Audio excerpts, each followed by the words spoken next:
When Chris asked me if I would do this incredible honor, I said, Chris, I'm not sure what I would say. And he said, don't worry. He said, I've heard you lecture. No one will pay attention anyway. So with that kind of encouragement, I'd like to tell you just a little bit about my friend and colleague, Chris Twomey. Chris, really joining an incredibly distinguished group of people. I promise I'll treat you with more respect in the future. I've underrated you. I met Chris in the mid-'80s. He was a student in a Minnesota executive program, which is the most distinguished executive program we have at the Carlson School for fast-track business people that they're the rising stars in your companies. It's a 6-week program, and so as a result, you get to know people pretty well. And during that time, it was clear to everyone in the class. It was certainly clear to me that Chris was one of the stars. He had a capacity to deal with an incredible amount of information and provide insight, observations that distinguished him from the rest of the class. You could see when he started talking, the rest of the group would pay attention and would listen to what's going on, and that's not always the case. I didn't spend a lot of time with Chris. Subsequent to that, I got a call in 1993 from the then chairman of the board asking me if I would meet with he and Chris, which I did. And during that time, they explained how Chris had now become president and CEO of the company. The company had indeed gone public. It was doing extremely well, making a nice growth, nice profit.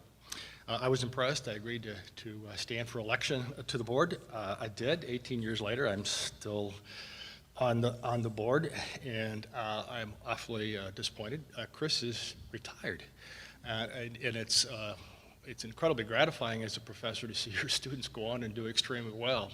It's extremely annoying to see them retire before you do, and that's exactly what he has done. Chris was born in Grand Forks, went to the University of North Dakota, got his undergraduate degree in geology, which all of you would clearly recognize is an obvious preparation for becoming CEO of a snowmobile and ATV company. However, following that, he took on a couple of jobs, which he describes over a couple glasses of wine as sounding a good deal to me like a community organizer, which he somehow parlayed into acquiring the knowledge and understanding to become to establish the career he had at Arctic Cat. When I look at a successful career, there are 3 things that I really like to get some assessment of. And one is, how does this individual deal with adversity? And Chris has had to deal with some difficult times in an industry that's been relatively volatile. And when you enter an industry enter a new market with a great deal of enthusiasm, which Arctic Cat did in 1993 in entering the personal watercraft, and then sit back within 2 years, watch the market for that product plummet, and realize that you're going to have to take a significant financial write-off. You're going to have to exit an industry that looked awfully exciting. You have to have a lot of courage. You have to have a lot of leadership skill, and you have to be willing to deal with some difficult things and have the confidence to go on and find new opportunities for your shareholders. Chris met that test and passed it extremely well. A second factor that I look at in an executive's career is how they deal with success, because it's awfully easy for success to lull you into a sense of confidence. Chris has dealt with success in an incredibly fashion, taking a company from a couple of $1 million to nearly $500 million in a relatively short period of time can make some individuals feel as if it's all about them and how confident that they are in what they have done. And it's not the case at all. Chris is humble to a fault and shares the credit almost to the point where you want him to stand up and take credit for some of the things that he in fact has done. He's passed that test with flying colors. The third test, and anybody who's served on a board of directors will understand this, and that is, how do they deal with succession in dealing with passing things on to their successor? Chris was CEO for 24 years and put his mark on a company, establishing a culture that was absolutely remarkable and serves the shareholders and the rest of the employees extremely well. Chris approached the board several years ago, laid out his plan to retire, stayed with that plan, and on December 31st of this past year, 2010, retired.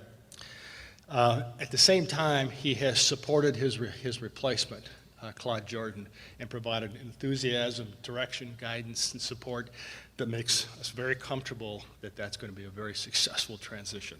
The selfishness with which he has done that is absolutely remarkable and should be appreciated. Finally, a comment on Chris's family, because they've become close friends of my wife and mine over the years.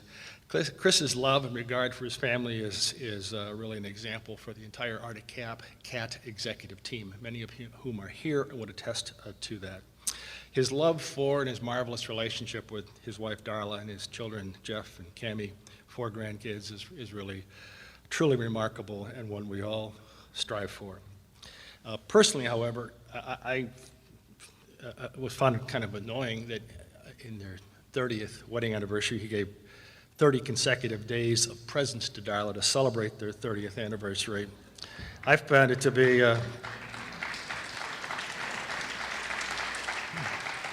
easy for all you females in the audience.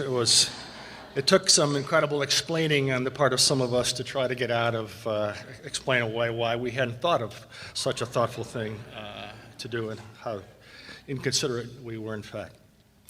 Obviously, Chris is intelligent. He has unquestioned integrity. He has a great sense of humor. He appreciates a good wine. What else would you possibly want? And so it is with considerable pride and honor that I introduce to you my colleague and friend, Chris Twomey. Let me just begin by saying when Dale called and informed me of this honor, I knew exactly how Norm Coleman felt when he had to debate Vice President Mondale, and he said that he felt like it was Mount Rushmore when he would have to talk to Mondale, who was such a great politician and a great contributor, and that's exactly how I felt when I thought that I would be inducted into the Minnesota Business Hall of Fame with all of the people that were inducted tonight and who have been inducted in the past. So I know exactly how Norm felt. And then once the magazine was released, my wife and I happened to be going to the local Italian restaurant in our neighborhood, and as I walked in the door, the proprietor came running up to me and he said, "Oh," he said, "Man of the Year." And I looked at my wife and I said, "This has gone to a whole new level." And she said, "Yes, dear, but remember Kermit." So I have to tell you the story of Kermit. As was mentioned, prior to joining Arctic Cat, I was the executive director of the Occupational Development Center, and we were helping people find jobs in the community. And after I joined the Arctic Cat, the Occupational Development Center had a group of people that worked in the plant. And one night I was leaving about 7 o'clock, and I walked through the lobby and I ran into Kermit, and I said, "Oh, Kermit, it's good to see you." And I said, "How are you?" And he said, "I'm fine." And so I left and walked out. I got halfway through the parking lot, and I realized I had forgotten something, and so I came back. And as I approached the lobby again, Kermit came rushing over to me, and he said, "Do you know who I am?" And I said, "Well, of course I do. You're Kermit Johnson, and we work together at the Occupational Development Center." I said, "Do you know who I am?" And he said, "Nope." So it's with that sense of humility that I accept this award tonight.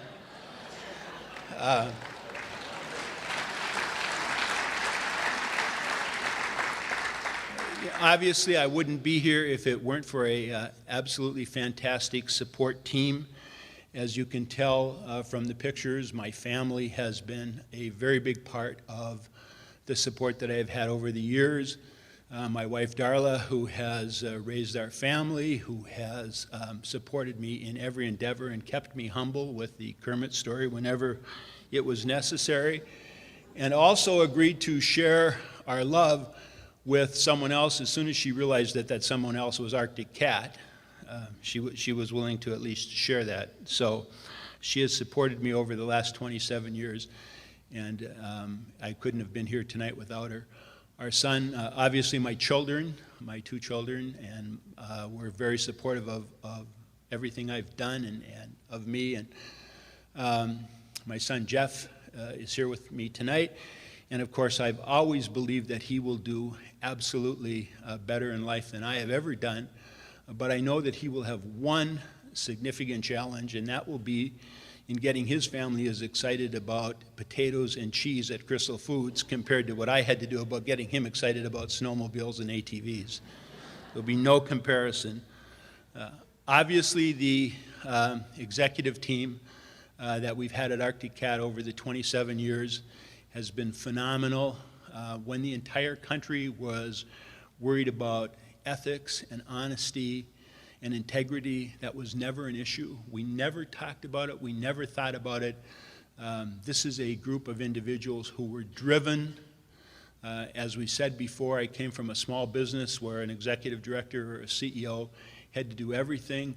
And after about an hour, I realized that I had 7 or 8 people who knew more about the business than I ever did and who could drive this business as long as we just pointed them in the right direction. And they took that direction and they developed a great business with tremendous concern for our customers, tremendous concern for our brand, tremendous concern for our product, and tremendous concern for our employees. We had a board of directors who have over the years always pushed for creating shareholder value, always pushed for doing the right thing, and have been a tremendous help to me as we've led this company. And then we've had vendor partners, many of whom are here tonight, our accounting firms, our law firms, some of our bankers, who we would not have been able to do what we've done without their help and assistance. These are all long-term relationships that we value very much. I know our lawyers have told me that they think all the time they have spent with me equates to about 2 years of law school, so I think I'm really in about the 3rd year. And if we were under the British system, I would be articling as a barrister and solicitor. On the other hand, the accountants have never indicated that I'm that close to getting my CPA. So over the last 27 years, I have had the opportunity to enhance, strengthen, and grow the Arctic Cat brand by exceeding the expectations of our customers.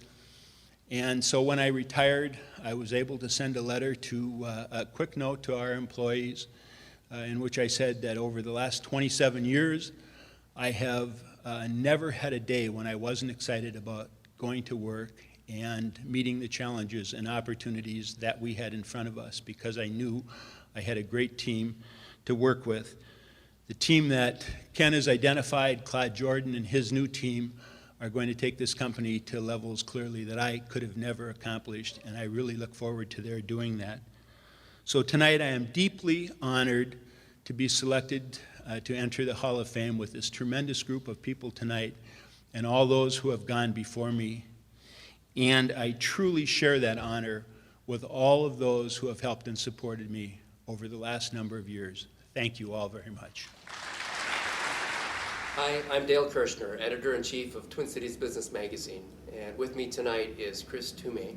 He's the chairman of Arctic Cat. How has Arctic Cat done so well over the years with all these competitors, both from here and elsewhere, who were oftentimes bigger? The key to our success and growth has been to exceed the expectations of our customers.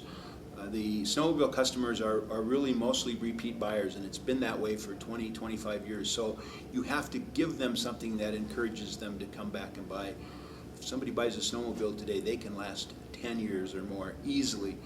But if you can think of some innovation, something that makes you different, better than what they had before, and if you exceed their expectations, you can keep their loyalty and get them to buy again and grow the business. And that's really how we did it, by exceeding the expectations of our customers, giving them new and exciting product that kept them coming back and actually took customers from other brands and brought them over. How have you seen your company do over the years with different recessions and different blips of the economy? You know, it's really interesting. We've been through 3 recessions since '83 when we started the company again. And in 2 of those recessions, we grew. Snowmobile sales grew in those recessions. The last recessions while snowmobile, the last recession, the big recession, while the snowmobile industry didn't grow, it was really the darling of recreational vehicles because while everybody else was off 30 and 40% year over year, the snowmobile industry was down 10%, you know, that kind of range. So it really outperformed everyone else. And the reason that it outperformed everyone else is, number one, good snow, which always helps. But also then, again, great new product that got people excited. So if they'd been out of the market for a number of years, there was a reason to come back and buy it. And as you say, you know, we don't compete with a lot of people for winter recreation. In the summer, there's all kinds, summer, fall, there's all kinds of recreation to compete with, but not in the winter. So snowmobiles have a you know, kind of a singular position. What would you say your greatest achievement has been over the years at Arctic Cat? Well, I think the greatest achievement that I would point to would be building a team of really capable, high integrity, high energy people that really loved the product, loved our customers, and loved our employees, and wanted to do everything they could to build that. And my job was just really making sure that I had that team, and that they had some kind of direction, and then we just turned them loose and let them go. And you know, when I look back, that's probably the biggest single thing that I look at. What do you think's next for Arctic Cat? Well, you know, we entered the ATV business about 10 years ago, a little late, and so we're still playing catch up even after 10 years. But I think we've got some tremendously exciting product going forward in the ATV side of the business, and we've seen good growth, even though that industry is still trying to sort itself out during the recession. We've seen good growth ourselves in that business, and while we're not totally out of the woods now, the whole industry is not out of the woods, we're gaining some share, and that I really like. You know, we've got a great new team led by Claude Jordan, and that team I know has a lot of things that they've been planning, you know, working on for a number of years, and so I'm confident that there'll be additional things with our existing products, but you know, possibly some new and exciting things to come as well. Well, I really appreciate your taking some time to talk with us, and once again, congratulations on being inducted into the Hall of Fame. Well, thank you very much. As I said before, it's a great honor, and I always love talking about our business. So. Thank you.